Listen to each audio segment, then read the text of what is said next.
What's going on, everyone? It is Wednesday. I don't even know the damn date. I'm just in here every day trying to knock all this work out as fast as I can, correctly, and as thorough as possible. But we've got a huge amount of workload in front of us. We've got all these short blocks here we're working on heads, getting them done. We're mocking up all this stuff on the L28. I just wanted to show you guys sort of what we're working on right now. But this is an L31. It's got our billet stroker kit that's in there. It's got our own custom billet crank, Sines rod, CP piston, fully reworked CNC head, our rocker arm service, got our custom camshaft. It's got a Gen V ITB throttle body setup on there with fuel injection. And we're going to do things just a little different on this assembly. So we're going to modify this for an AN fitting. We're going to weld on AN fitting here. We'll chop this down, weld in a fitting on this, and this will be an AN style fitting, a Jiffy tight style.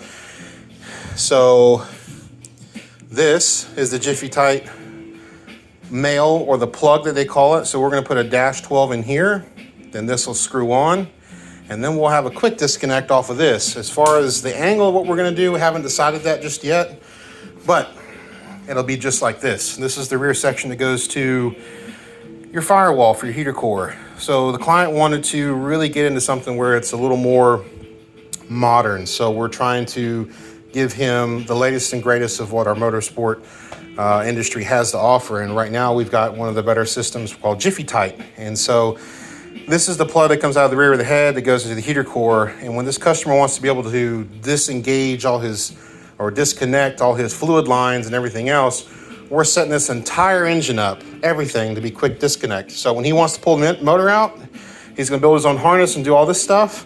And he wants to take care of the water, boom. It's valved, does not leak. And when he wants to put the engine back in, all he has to do is come over here, pull the collar back, slip it on, done. And he can rotate that anywhere he wants. So we're doing that to a lot of different things. We're doing it on the heater core, outlet of the head going to the firewall. We're going to do it on the thermostat housing going to the radiator. We're also doing it on the fuel rail system. So this is going to be either his feed or his return. We haven't decided yet, but the system's the same way. You're going to be able to take this and push lock, valve comes out, the male plug, that'll stay on the line that we're going to do. And then fuel will stay in this fuel rail, even to this other side that we'll do going to the regulator. And he can pull the whole thing off with fuel still in here, even in his fuel lines and everything else, and nothing will drip. And when he wants to go put it back in service, he can put that in there, and push the collar back, slip it in, boom, done. Everything's quick disconnect on this assembly. So stay tuned, we're gonna have more things coming. The manifold, we're actually gonna run a Venturi system where it's gonna suck out all the crankcase pressure in through his exhaust. And that is typical, roughly about 10 horsepower, just by evacuating the crankcase pressure in the assembly. So we're gonna do that and get this thing going.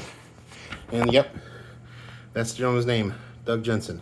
So we'll get that all cleaned off when we get ready to go. But you can see where we're at right now with this. Just want to give you a little update.